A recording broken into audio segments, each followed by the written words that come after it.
Hey y'all, hey everybody. So I just wanted to read something out of my journal. It's actually a couple of things I wanted to talk about today, but I'm gonna start reading this passage out of my journal. It's an entry from December 15th, 2011, which was a Thursday, 3:11 p.m. So it says, it's been a while since I have written, and many things have changed and happened. Back in September or October, I sent my daddy a voice message informing him of my concerns and feelings about our relationship. Needless to say, he must have felt a certain way because I never received a phone call from him acknowledging my voicemail, my feelings, or my concerns. I felt like that was extremely rude and inconsiderate, and it just reinforced my feelings of not being important enough to him to try and fix this relationship or even make me feel as if how I feel matters. After a couple of months of not hearing from him, I finally let go of my stubbornness, hurt, and pride and called him. He didn't answer my calls, texts, or Skypes at first, but I had to be obedient to God regardless of how I was feeling. So I kept reaching out, and finally he answered his phone. We talked about what he's doing in his life and about his different music groups that he's working on, blah, blah, blah. When he asked me what I'm doing, I said my book just finished its round of first edits and I'm waiting on my editor to begin with round two. I've been taking business classes at the SBA. I'm working on my business ideas. I'm about to build this enterprise and I'm trying to get it up and going. Um, and do you know he just changed the conversation? He didn't inquire about the book or the business. That hurt my feelings so much. He totally dismissed my dreams and showed his lack of disbelief and trust in me and my dreams. Not only that, but a few days later, he sent me an article for a great job at the casino.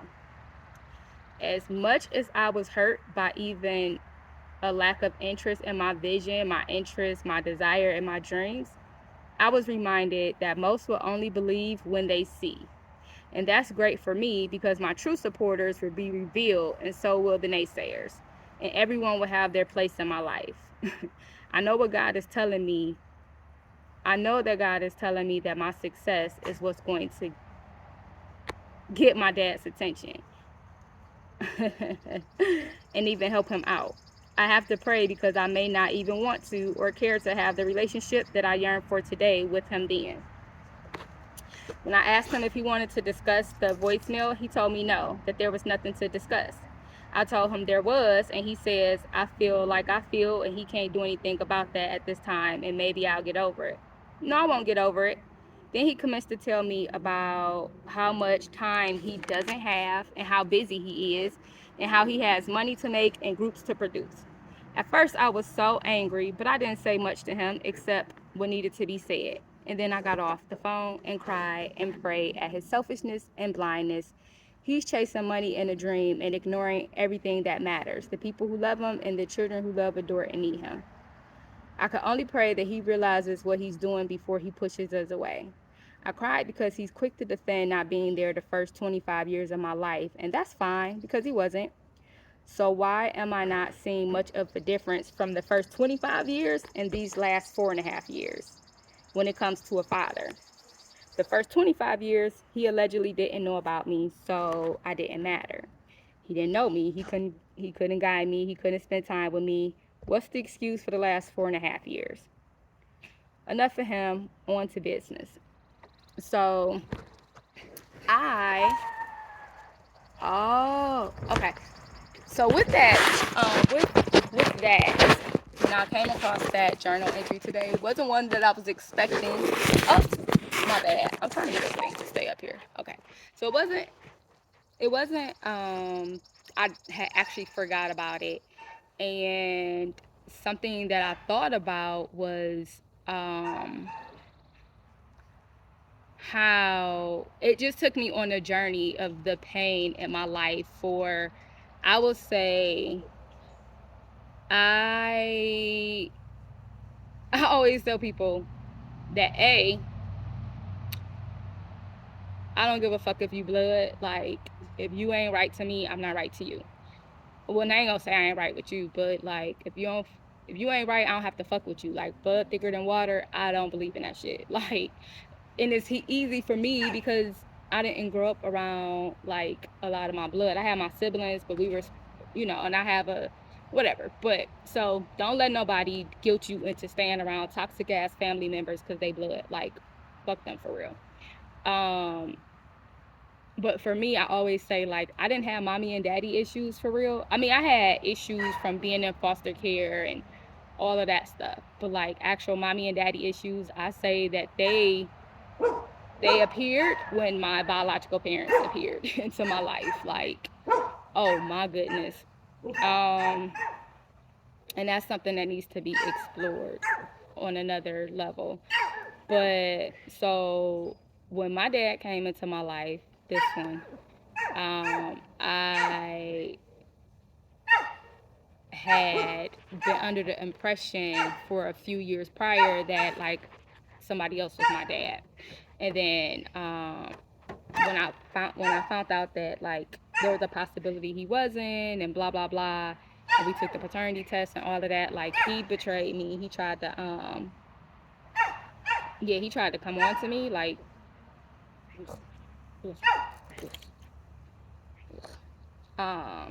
and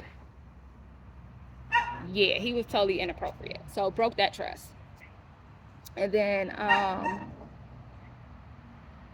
this dad. So I was like excited to like have a father, like, oh, I got a dad. And when he came in, he was all like gung ho, like, oh, we about to do this, like so happy to have a daughter. Like he put it full on, like, okay. And I was the one that was in the beginning like, nah, like let's get a paternity test, get this out the way. Like ain't no point of us getting attached if we don't need to, blah blah blah. Oh yeah, blah blah blah, I know you my daughter, blah blah blah. And I was still pushing the paternity test for many years. Probably I just stopped, like, because I was like, until I get the money and get a fucking test myself and come over there and swab your ass, like ain't no point. Because it was he ain't wanted, like, one of the first times that he told me that he wanted that he was gonna have to be like a grocery store paternity test, because essentially he didn't trust me to not try to get child support from him. I'm like, I'm grown as fuck. Who the fuck? First of all these years you don't know me. That's fine. And second, like, who the fuck taking your child? Like, who the fuck talking about his lawyer told him something about child support? I'm like, I was just like, that was a lie. Like, no, lawyer told you that? Who the fuck going after child support in my 30s? And I grew up in foster care. And if anybody would, and I had got adopted, so if they would have charged anybody child support, it would have been my ex-adopted mom for when I went back into the system. But, like, I've never heard. Anyway, so that was just, like, a lie. And then, so there was that. And I'll just say he love bombed me at first, like, okay, and then that joker started gaslighting me, breadcrumbing me. He was very arrogant, very fucking rude at times.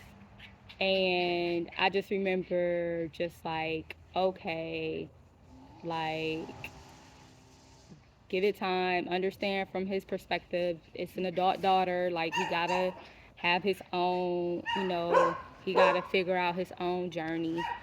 Trying to be understanding, always communicating how I felt and everything. And then for many years I cried. I asked myself as I watched him with my other siblings, like, why I wasn't good enough, for him to love on me. Like, I see how you are with them. You talk about this and this and this. You talk about I'm your daughter, but I feel like I'm a secret. Like, I try to like send you shout outs and shit on social media. You ignore them, and you talking about, oh, I don't do social media shit, but like every birthday and Father's Day and whatever, you shouting out your real daughter, as you told me, your actual daughter. That's the words he said to me one day when I confronted him about his bullshit. When I called him on his bullshit, and he was like, I don't even have time for my actual daughter, my real daughter. So, and I was like, oh, okay, let's keep talking. But I'm like, so you do all these long posts and you shouting her out, but you trying to tell me on your social media. And there was one time he had an event, right? And I went to support, and when I walked in, that shit was so weird. Like, and I had somebody with me, and I was just like, that shit made me feel like I was like the secret woman or something, like the mistress just walked in or something. And he was like talking to his daughter, and I had tried to reach out to her like early on, because I was like, "Ooh, I got a sister," you know. Um, and she essentially shut me down and was like, "Don't reach out to her again." So, well, okay, I didn't do that. Um, so there was that. And then what was I about to say? So I had tried to build a relationship with her. I think I reached out a couple times before she told me not to reach out to her again. So I never did. So when I walked into this event of his, you know, he's talking to her or whatever. I think, and then there's like a bunch of his people around. The air just got so uncomfortable, intense. Like the energy in the room felt so awkward. I promise I felt like I was like a mistress that just walked in. Um, and so he was talking to her and just who I am. Like I was giving him his space, and I spoke to some couple other people, and I think I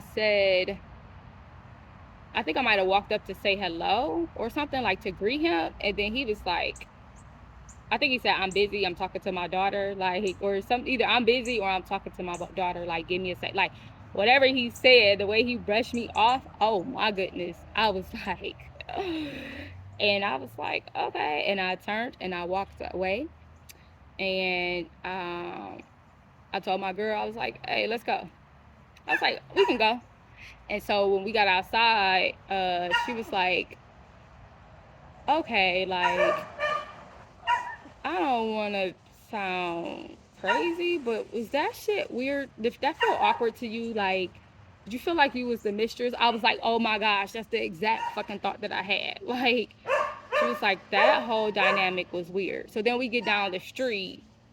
So we get in the car, we drive down the street, and he calls my phone back, and he's just like, oh, daughter, where did you go? Come back. Like, I was just in the middle of a conversation, but like, I want you here. Whatever the fuck he said. Like, and I really didn't want to go back. I was kind of like, fuck you, nigga. Like, bitch. Oh, the fucking St. Clair was like all in me. Like, nigga, trying to be a better person, trying to be understanding. Like, maybe I interpreted some shit wrong. I went back, and he was all trying to, but that shit, um, that initial response, like, that shit stayed with me. Like, I ain't never forget it. So over the years, though, like, I told him how I felt, and that was that. He was always like brushing me off, like, but trying to act like I was tripping. And then he would come in, but when I finally said fuck it, like, when I was like, all right, this is what it's gonna be, oh, he would come in. Like, it always seemed like he would come in. He was always trying to tell me, like, oh, I don't have time. I don't have time. Now, I'm asking. I'm like, all right, well, if you going to the studio or something, can I just come to the studio and chill with you? Like, I just want to spend time with you. We don't have to go out to eat. We don't have to, like, I just want to spend time. I come over to the house. Always, he's so busy. But I'm like, dude, you literally have a schedule. You do basketball these days and these days at this time and this time. You do your football games. Come on, you going over here with your lady and her babies, and you got this, and like you going to this. Like, you literally have a schedule for shit, and you telling me you don't have no time. Oh, okay, so I just sat and I expressed myself for years, and I cried and I cry, and even when I was cool with his girl, I allowed them to try to make me to tell me that like it wasn't as bad. Like, I allowed myself to believe that it wasn't as bad as I thought. And then when my book came out, he was like, I was both of both of the parents, mother and the dad were both fucking, woo. I saw a side of them when I said my book was coming out that I had never seen. But it was crazy because I had been saying that I was writing a book about my life. I had been saying it forever, and everybody's like, oh, okay. And then I got the book, and the niggas like, oh shit. oh, so y'all didn't believe me. Then it was a whole panic. You can't put me in your book and blah, blah, blah. And I was offended. Like, because they turned my shit around and made it about them. And I was essentially feeling like, who in the fuck do y'all think y'all are? Like, you ain't been a part of my life for real. Even while I've been knowing you, you ain't no fucking body in my life for real. Like, why would you think that I am gonna write a book about my life and you have a starring role in it when, nigga, you ain't got a starring role in it? Like, hey, both of y'all been a part of my life for years now. If I have a birthday party and I invite y'all, guess what? Y'all don't come. If I have a event of any kind and invite y'all, y'all don't come. And at some point I realized that I thought that y'all missed birthdays and graduations and school events and shit when I was younger, probably because like y'all just wasn't there. But as an adult, and I'm inviting you and I'm asking to spend time with you on different events, I was like, oh, y'all wasn't there because y'all wasn't fucking there. Like, y'all wasn't there. There was just absolutely, it felt like there was no connection as far as like interested in getting to know me as their child. Now my mom, she was cool when she was locked up. Like, I was introduced to her when she was in prison. She was cool while she was in prison over on 30th. But over on 30th off in the cut. Well, she came to 30th. At first she was in Marysville, then she transferred to 30th. And so she was cool, but I noticed when it was coming close to her getting out of prison, like, I saw her changing. And for me, I had dealt with dope boy, like I had dealt with jail niggas before, like jailbirds. Like, I knew the lingo, I knew how it was. You locked up, you get in mail, you getting all that, like, nigga, you in love. Like, I know the shit. You nigga, let's not play. Like, I don't want to hear shit you gotta say when you locked up. Like, I'm gonna message you, I'm gonna keep you, but like, nigga, show me when you get out. So when she got, but I don't know why I didn't think that would apply to her. But when she got ready to getting out, when it got closer and closer, I was like, oh, seen this a bunch of times. It was just like you saw the attitude changing, shifting, you saw the behavior shifting. Hey man, for anybody, cause I had my time. I mean, shit, I grew up in the hood, so I definitely had my time of messing with dudes that was going in and out, writing, until I decided, like, nigga, nah. Nah, so I had a couple. I ain't gonna say I had a bunch, but I had a couple, and I was already attached to you before you went in, and so we just kept being me. But so I saw that behavior and I was like, oh, okay. And then, like, after she got out, it just got ridiculous. So I paid attention, but like, as I said, as for my dad, like, yeah, he did a lot of shit. But I would tell you, and then like finally, I just didn't give a fuck no more. Like, one year, one tear too many, one day too many, like one trying to breadcrumb me and gaslight me too many times, like one too many times. That cord broke for that last time, and I just didn't give a fuck no more. But it was crazy because when I told his ass, like, oh, so like you talking about call you, like, you don't want me to call you by your name, you want me to call you my dad or whatever, but like, nigga, I'ma call you by your name because you ain't acting like a daddy. So let's fucking be. Oh, that nigga was pissed because I might hold my tongue, but when I got something to say, I will say it. And when you hurt me or piss me off enough, like, that shit just gonna come out. So he would be pissed. But I almost feel like once I said fuck him, he had to come back to prove. Like, I almost feel like it was a game to him, or he had to like stay attached to me for some reason. But whatever, it is what it is. He tried to check me about his broad, his girl, his lady, and I was just like, hey, because I realized she was shady too. Like, so he pushed me off on you, he bring me in the fold, he pushed me off on you. Okay, so I think we cool and everything, like, we get close, we get cool, you doing the same thing, oh, embracing me, you act like you embracing me, oh, my daughter did, like, blah blah blah, you so this. And then I realized, like, hey nigga, you fraud. Because I'm sitting up here for years now crying to you about how I feel about him, what he doing, how he hurting me. And you telling me, like, oh, you part of the family, we love you, we love you. But every time I turn around and y'all doing some family shit together, guess who ain't call me? guess who ain't invite me? Like, every time I so happen to call and y'all out to eat or y'all out doing this, like, guess who never invited me? But while we on the phone, you like, oh, knick-knack, we should have invited you. Oh my gosh, why we ain't think, like, blah, blah, blah. Like, y'all putting on the show. So, like, one day I'm just like, all right, you fraud too. And she just got mad, like, I can't control him. Yeah, maybe, but you claim that I'm your daughter. Like, you claim that I'm your daughter. You ain't doing nothing. Like, you playing games too. So that's fine. I was like, it is what it is. I was calling her ma at the time. I'm no longer calling you ma. Like, I'm gonna call you by your name because you ain't acting like a mother to me. Like, I watch how you maneuver with your daughter, and I watch this. And it was especially after my book release because she didn't come. And then I think she said something about like him not wanting her to come, or I don't know. She didn't come or something too. And then like I think he said he told her not to come or whatever. He was when he got it like, oh well, let me go back. So it was then that I was just like, you fraud for real. Like, and that's fine. You can be fraud. Like, even if I'm tripping, even if I'm wrong, like, that's fine. The relationship, it can be what it is. I'm just no longer giving you this title because you don't deserve it. Like, I don't feel like it's true. And y'all trying to convince me that it is. So I don't have no hard feelings. And then I asked, like, you got anything to say? It was a really not like, if you know me, it was a nice conversation because I wasn't even mad. I was just hurt. Like, I ain't doing this. We gonna change this dynamic. I'm no longer calling you this. I will be calling you this. This is how I feel. She was all like, no, I ain't, it's cool. I ain't got no problem. All right. But then after my book release, and I said something like, and I set my dad straight about not coming to, when I,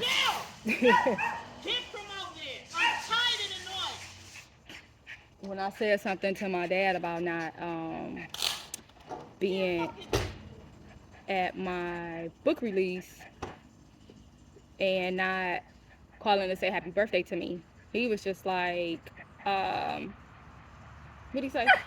Oh, I think I left him a voicemail, and then he emailed me, and he had a lot of shit to say, and I was just like the same thing. That's when I was like, since you don't want to act like my dad, like, I'm gonna call you by your name. And so he sent me a whole nasty ass email, and I had left a voice note, and he had sent me a whole nasty ass email, and essentially he was like, I don't owe you shit. You like, essentially I just took your mama's word for it that you my kid. I don't owe you nothing. I don't even have time to spend with my actual daughter, and I'm busy. And also, by the way, my woman don't owe you shit. Like, she been looking out for you and keeping you in her fold on the strength of me, and you coming around here telling her you not calling her mine and saying whatever you saying and being disrespectful to her. Like, she ain't gotta take that. And I told her she ain't gotta come to your book release, and you need to also be mindful of how you treat your mother and talk to her and like all this shit, right? Going off. I ain't come to your book release because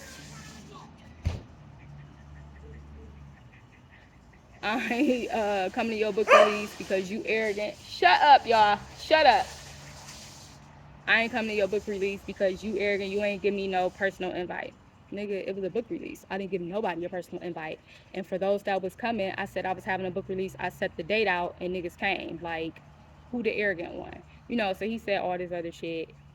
And I guess he wasn't supposed to pay, but I'm like, everybody paid. Like, there was food served, there was books to be ordered.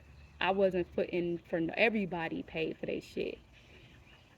And you having the, like, why wouldn't you want to? But I was like, all right. So I read the email and I essentially responded back like, hey, first of all, nigga, you won't ever get to talk to me about taking somebody's word about me being yours, because I've been asking you for a fucking DNA test for however many years we've been talking now. Like, I think it was like 5 at that time. Like, so don't you ever fucking talk to me about a DNA test because you ain't take one. I was like, don't you ever fucking talk to me about my mother because you don't know shit about that. So don't you ever comment about that. I was like, and as for your woman, she fraud and phony because I had a whole conversation with her. It wasn't even beef. And I asked her if she had anything to say at the end of it, and she said no. But apparently, from what you saying, she had a lot of shit to say. So I was right about that too. Fuck her too. Like at the end of the day, fuck everybody. We ain't got to do this. And you know, like you talking about I'm disrespectful. You disrespectful. And so there was that. I was like, and you trying to act like I just be making shit up. But like you said, you don't have time for your daughter. You don't even have time for your real daughter or whatever. I was like, so whatever that was. And then he came back and said something else. And that was that. So that was after my book release. And I didn't talk to them for like, I cut both of them off. Because it was so much drama that I hadn't expected. Because I was just like, why are y'all mad about a book about my life? Like, he was like, I'm talking to my lawyer, make sure. And I was like, nigga, it's my life. Like, if you know me, don't fucking threaten me. Like, nigga, this my life. I'm gonna do what the fuck I want. It's my book. It's my life. Like, fuck you. And let's go there. Like, that's kind of how I felt about everybody. Because how dare you? Oh, this shit long. So, anywho, yeah, so we didn't talk. The only reason we started talking is because my baby sister was going through like her high school, so, you know, prom and all of that, and I was going because that's my boo. And then in that he ended up, and I ain't have to talk to him either. Like, I'm here for my sister, and he ended up slipping, I miss you, knick-knack, and all that shit. Never no apologies, never no let's talk about it. And for both of them, they used to do shit and never want to talk about it and think we cool. Nigga, we ain't cool. Like, I said what I had to say, and I just cause like I'm allowing us to communicate on this level, nigga, we ain't cool. Like, how the fuck we gonna be cool when it's a lot of shit that ain't been responded to, or answered, or addressed? Like, nah. Like, the last time I checked, it was fuck me for real. So even though we doing this, nigga, I remember. But I can be cordial. Like, I'ma watch this flow how it's gonna flow. But essentially, they broke my heart so much. I died and cried and bawled so much in those connections that when I got up, like, I healed some mother and father wounds that I didn't even know happened. I'm like, nigga, y'all created these shits. Like, I ain't have all this shit coming into here.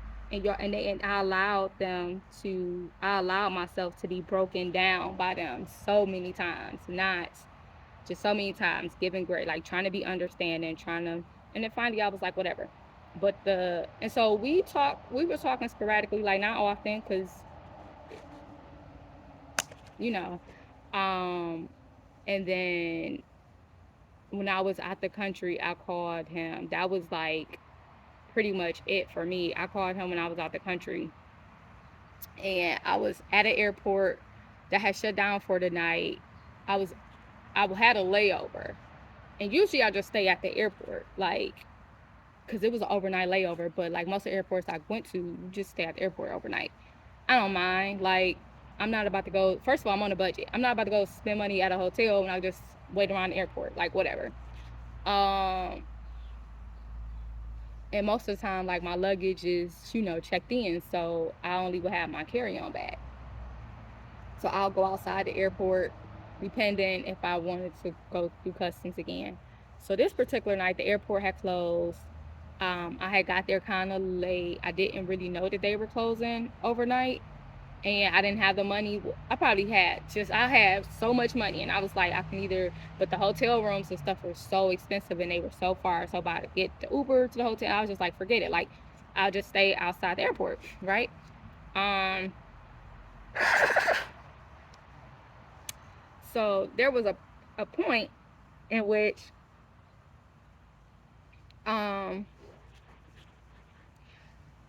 there was this crowd. When I realized like a lot of the crowd had dispersed, because at first it was like a bunch of us, and I was like, oh, okay, it's a bunch of people just gonna stay out there, because it was only closed for like 5 hours or something. I think they closed for like 5 hours. I was like, oh, I could just stay out here for 5 hours. The lights is out here, security out here. I had talked to the security inside the airport, talked to like who, you know, somebody at the front. Like, I had talked to them and asked them what the rules was when I found out that the airport was closing, and what I could do or whatever. So when I first went out and it was like a bunch of people around, I was like, oh, okay, it's gonna be a bunch of us waiting around.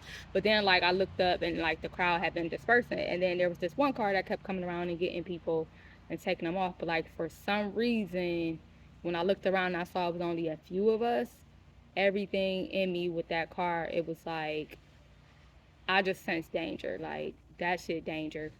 And when they come back around, I need to like not be in. I need to not be here. And so the everything was screaming danger to me. Um, I had never been that terrified. Well, I was terrified. And it just intensified because I was by myself because me and my niece had just split up. So she was on her way back to the States and I was on my way to Madagascar from South Africa. I was by myself. The crowd had dispersed. I didn't see the security out. Like it looked like kind of deserted. So I went ahead and I um I followed my instincts and I moved. And I also I had messaged my dad and I was like, on Glide, because the video calls, and I was like, the video messages, because that's what we used to do. And I was like, told him like how scared I was, what was going on, and his response was like, you'll be okay. Which I'm always okay, right? But I was scared, and I did it like, and I know it's like I never really get scared. And he was like, okay. He was like, you'll be okay, or something. And then that was it. And then I didn't hear from him for like a couple weeks. And I was just like, and I wasn't posting on social media. So I was like, if anything would have happened to me, like you wouldn't have even known, and you didn't even call to check on me. Like, I already had been done for real, but that was like done on top of done on top of done. So I had spoke with him at home once, and he was like, because he mentioned me working with him on his business a couple times, like maybe twice. No, thank you. Like, nah, I know my abundance, I know my prosperity, and I don't know, like, nah, I don't want to be a part of your stuff. Just like you didn't want to be a part of my stuff. And just like I said in 2011, like, huh. And like, there's also the question on if you're my dad or not. So in my Jay-Z voice, if it's fuck me, then no, it's fuck you. And we just do that. So, yeah. So don't let your family fucking make you loyal to some shit. Don't you allow yourself to be loyal. There you go. Don't you allow yourself to be loyal to parents or family that don't give a fuck about you, that will drain you dry. Because unfortunately, we got parental figures out here who see your light, who will do just that, or who using your shit illegally, or doing shit behind your back, or that's out to get you, or that's just fucking selfish. Whatever their reason is, fuck them.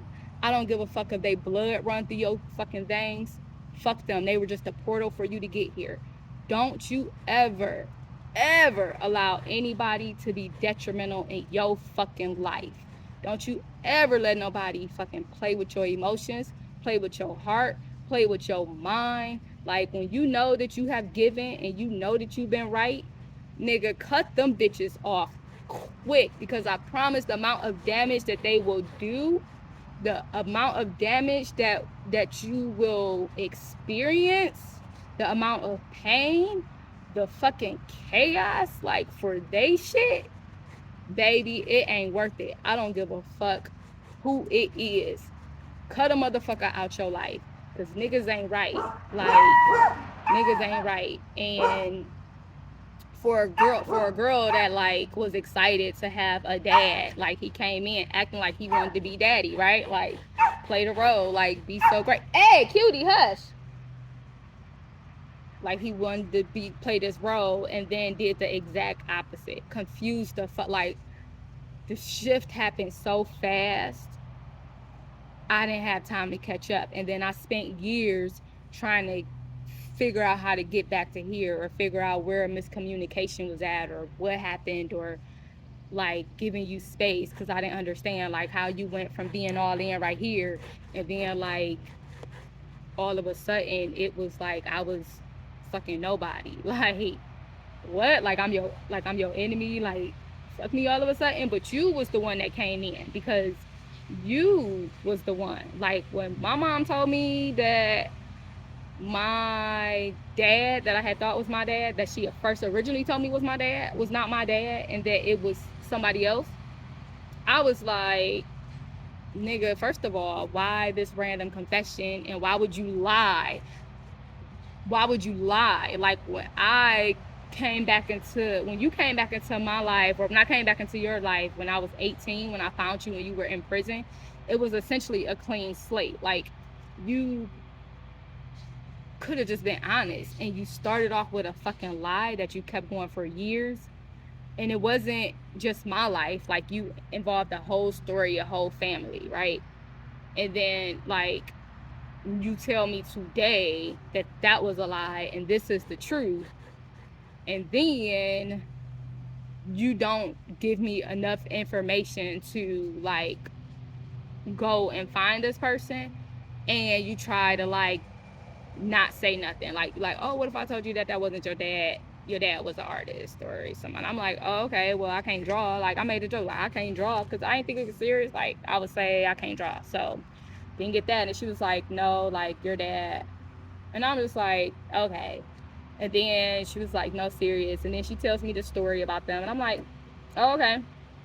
And then she like gave me a nickname. I don't even, yeah, but like wouldn't give me any information. So I was like, after that, because we was at the bar. So afterwards, when I'm asking her like for more information, she didn't want to give me no information. But the thing about me is I used to be able to find all kind of shit, right? So I found his ass on MySpace with the little bit of information she gave me, and I reached out to him. And then she had told me that she hadn't seen him since she had found out she was pregnant because, you know, life happened. He moved across town, you know, back then, no cell phones, so he didn't have no house phone, whatever, no way to get into it. That was the story. She found out she was pregnant. When she went to tell him, he wasn't there. He had got evicted from his apartment or something. She couldn't have no way to find him. And so she ended up telling the other dude that she was pregnant, because she had been messing with him too. And I guess essentially, I don't know if he knew or whatever, but who knows. And so he had said, okay, like she was like, well, I didn't want to be alone. But then he ended up leaving her to go to New York to pimp out some girl. So that was the story that I got. So essentially she was left alone. But then like, that's how the other guy that I had thought was my dad since childhood, like that's the memory. Like, oh, I used to be like, oh, my dad name is this such and such. Like for that's the only thing I knew, like my mom, my dad's name. So when I came back around, I expected it to be this person, but it ended up being this person. So then I was like, well, what happened to this person? She was like, oh, he was just my friend. He knew that you wasn't his daughter. Like he used to call you his daughter, but he knew that you was not. Like we never messed around.